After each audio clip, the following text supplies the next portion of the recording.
The bus stop on Madison Avenue was nearly empty at 9 o'clock on Christmas night.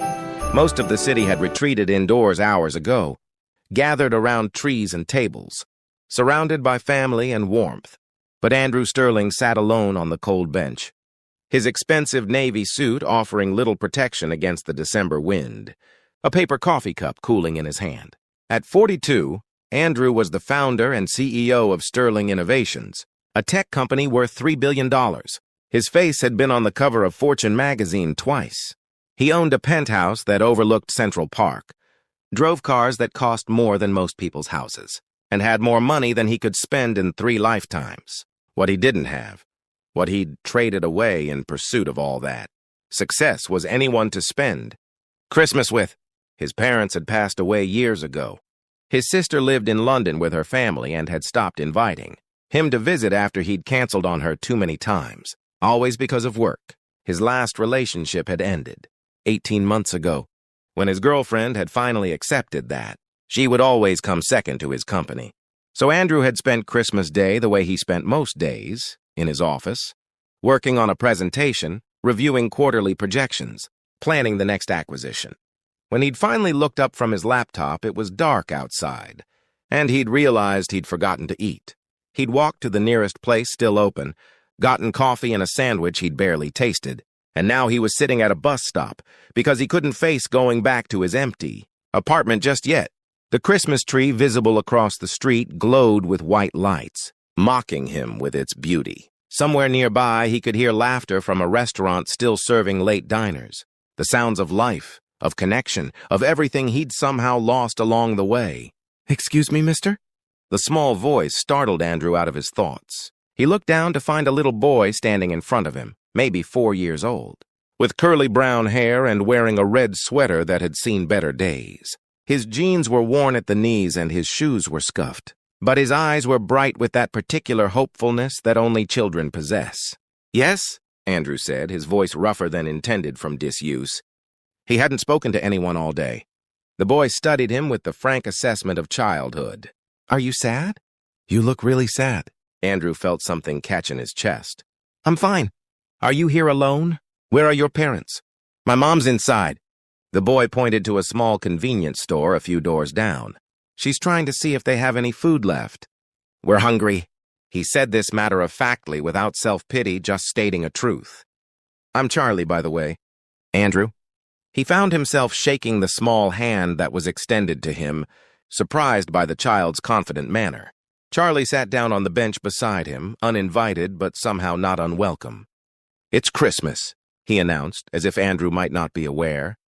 "Did you get any presents?" "No," Andrew admitted. "Did you?" Charlie shook his head, and for the first time, his cheerful demeanor cracked slightly. "Mom said Santa forgot us again this year. But I think—" He lowered his voice conspiratorially. "I think it's because we don't have a house right now.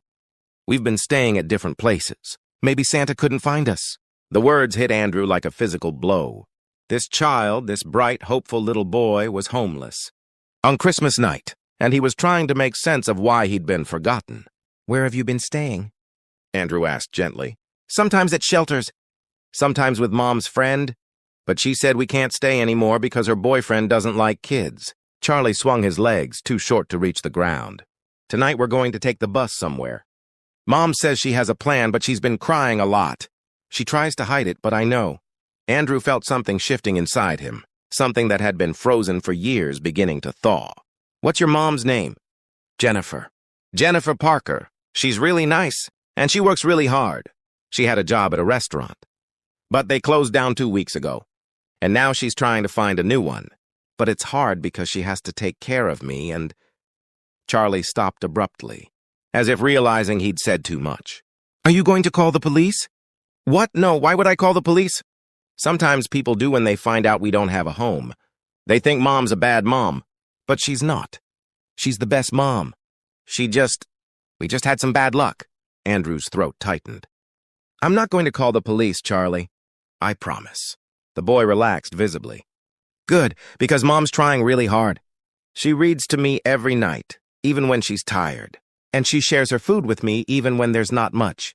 And she tells me that things are going to get better, we just have to keep trying." A woman emerged from the convenience store, and Andrew knew immediately it was Jennifer. She was young, maybe 30, with light brown hair pulled back in a ponytail, wearing a thin jacket that wasn't warm enough for the weather. She carried a small plastic bag and looked exhausted in a way that went bone deep. She spotted Charlie on the bench, and her expression shifted to alarm. She hurried over. "Charlie, I told you to wait by the door. You can't just talk to strangers." She stopped when she saw Andrew, and he recognized the wariness in her eyes, the defensive stance of someone who'd learned to expect judgment. "I'm sorry," Jennifer said quickly. "My son didn't mean to bother you." "He didn't bother me," Andrew said, standing. "We were just talking. I'm Andrew." "Jennifer." She didn't extend her hand, keeping both arms wrapped around the plastic bag as if it contained something precious. "Come on, Charlie. The bus will be here soon." "Where are you headed?" Andrew asked. The question came out before he could think better of it. Before the old Andrew, the one who kept his head down and minded his own business, could stop him. Jennifer hesitated. "There's a 24-hour diner in Queens that lets people sit as long as they want if they order something. We'll stay there tonight, and tomorrow I have a lead on a room for rent." Andrew looked at this woman, exhausted, scared but still standing, still fighting for her child, and he made a decision that would have shocked anyone who knew him. "I have a better idea," he said. "I have a guest room in my apartment. 2, actually. You and Charlie could stay there, just for tonight, somewhere warm and safe where you can actually sleep." Jennifer's eyes widened, then narrowed with suspicion. I can't. We don't accept that kind of... I'm not suggesting anything inappropriate," Andrew said quickly, understanding her fear. "Separate rooms, locks on the doors. He looked at Charlie, who was watching this exchange with hopeful eyes. "I just can't send a child to spend Christmas night in a diner when I have empty rooms sitting unused. Please, no strings attached. Just a safe place to sleep." "Why would you do this?" Jennifer asked, and Andrew heard the exhaustion in her voice, the bone tiredness of someone who'd been fighting too hard for too long. "You don't know us." "Because your son asked me if I was sad, and I am. I've been sad for years, I think. But I buried it under work and success and telling myself that being alone was what I wanted." Andrew surprised himself with his honesty. "And because it's Christmas, and no one should spend it hungry and scared. And because..." He paused, trying to articulate something he was only just beginning to understand. "Because I think maybe I needed someone to remind me what really matters." Jennifer stared at him, trying to read his intentions, trying to assess whether this was safe or dangerous. Charlie tugged on her jacket. "Mom, I'm really cold." "And really tired. Can we please?" The simple plea from her child decided it. Jennifer nodded slowly. "Just tonight. And we'll leave first thing in the morning." "That's fine," Andrew agreed. He gestured to a waiting taxi. "My apartment is just a few blocks away." They rode in silence, Charlie pressed against his mother's side, occasionally sneaking glances at Andrew. Jennifer kept her arm around her son, protective and wary. Andrew found himself hoping his apartment wouldn't intimidate them, that they wouldn't feel uncomfortable in his world of luxury. The doorman greeted Andrew with surprise. Mr. Sterling almost never came in through the main entrance, and certainly never with guests. But he was professional enough not to comment, simply holding the door and wishing them a Merry Christmas. In the elevator, Charlie's eyes grew wide. "We're going really high up." 28th floor, Andrew confirmed. "There's a good view of the park." The apartment was exactly as Andrew had left it that morning. Pristine, impersonal, more like a hotel suite than a home. He saw Jennifer taking it in, saw her shoulders tense at the obvious wealth on display. "I know it's a bit much," Andrew said. "I'm not here often enough to make it feel like an actual home." "It's beautiful," Jennifer said quietly. "We'll be very careful. We won't break anything." "I'm not worried about that." Andrew showed them to the guest rooms, 2 bedrooms side by side, each with its own bathroom. He grabbed fresh towels, found some of his own clothes that Jennifer could sleep in. "There's food in the kitchen. Help yourselves to anything. I'll be down the hall if you need anything." Charlie was already exploring his room, delighted by the soft bed and the view of the city lights. Jennifer stood in the hallway, looking overwhelmed. "Thank you," she said, and her voice cracked. "You have no idea what this means. To have somewhere safe, somewhere warm." "I've been so scared." Trying to keep it together for Charlie, but I've been terrified. How long have you been homeless? Andrew asked gently. 3 weeks. I lost my job, couldn't make rent. I had some savings, but it ran out faster than I expected. Everything costs more than you think it will when you're living moment to moment. She wiped at her eyes. I'm a good worker. I just need someone to give me a chance. But when you show up to interviews looking tired and desperate, people can tell. They pass you over. What kind of work do you do? Anything, really. I was a waitress at the restaurant that closed. Before that, I did administrative work. I have some college, but I had to drop out when I got pregnant with Charlie. His father left before he was born. She looked down. I'm not making excuses. Life got hard, and I've been trying to climb back up. But the ground keeps shifting. Andrew thought about his own life, how he'd started with advantages Jennifer had never had. A college education fully paid for, parents who'd given him seed money for his first business, a safety net that meant his mistakes never destroyed him. What if I could help? He found himself saying. Not just tonight. Really help. Jennifer looked at him warily. I told you, I'm not asking for anything, Andrew interrupted. I run a company. We have positions open, and even if we don't have something that fits your skills, I know people who are always hiring. Let me make some calls tomorrow. Let me help you find real work, stable work. Why? Jennifer asked again. Why are you doing this? Andrew looked at Charlie, now sitting on his bed and looking at the city through the window with wonder. He thought about how that little boy had asked if he was sad, had seen something Andrew had been hiding from himself. Because I've spent 15 years building a company and forgetting to build a life. Because I have more money than I could ever spend. But I was sitting at a bus stop on Christmas night feeling more alone than I've ever felt. Because your son reminded me that success means nothing if you have no one to share it with. He met Jennifer's eyes. And because maybe helping you find your footing again will help me find mine. Jennifer didn't sleep much that night. The bed was too comfortable, the room too quiet, the safety too unfamiliar after weeks of hypervigilance. But Charlie slept deeply, peacefully, and that was everything. The next morning, Andrew made breakfast. Nothing fancy, just scrambled eggs and toast, but it was hot and plentiful. They ate together at his dining table, and Andrew found himself enjoying the simple act of sharing a meal with other people. He made his calls while Jennifer and Charlie watched television. By noon, he'd set up 3 job interviews for her, including one with his own company's HR department. He'd also contacted a friend who ran affordable housing programs and had leads on apartments that Jennifer could actually afford. You didn't have to do all this, Jennifer said when he told her. Tears were streaming down her face. This is too much. It's not too much. It's barely anything considering what I have. Andrew felt something he hadn't felt in years. Purpose that went beyond profit margins and market share. Take the interviews. See what works. And until you find a place, you and Charlie can stay here. I have the space. We can't impose. You're not imposing. Honestly, I like having you here. This apartment has felt like a mausoleum for years. You're bringing life to it. Jennifer did take the interviews. She got the job with Andrew's company, working in client relations, using her people skills and her natural warmth. The pay was good, with benefits and stability. She and Charlie stayed in Andrew's apartment for 2 months, while she saved for a deposit on a place of her own. But even after Jennifer found an apartment, modest but clean and safe, in a good neighborhood near Charlie's new school, they stayed connected. Andrew found himself joining them for dinners, for trips to the park, for movie nights.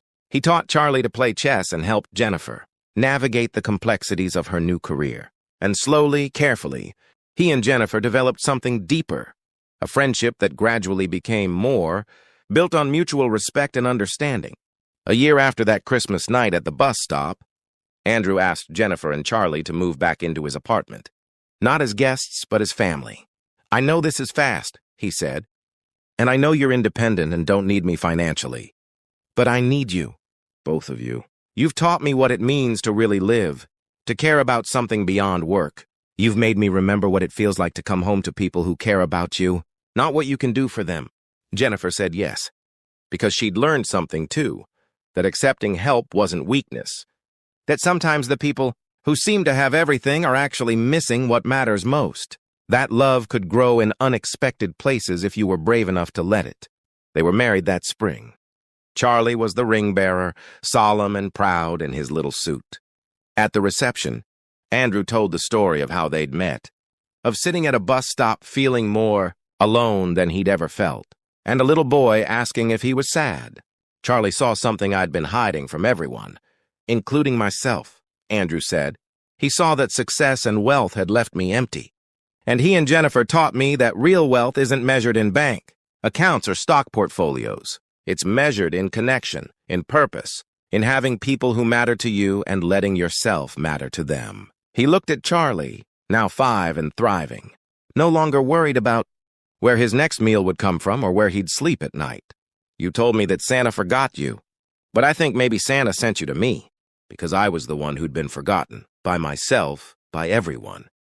And you reminded me how to be human again. Andrew never regretted the success he'd built, but he learned to build other things too. A family, a home filled with laughter, a life that extended beyond conference rooms and quarterly earnings. He started a foundation that helped homeless families, providing not just shelter but job training, childcare, and the wraparound services that could break the cycle of poverty. Jennifer ran it, using her own experience to design programs that actually worked. And every Christmas, they returned to that bus stop on Madison Avenue. They brought coffee and sandwiches for anyone waiting there.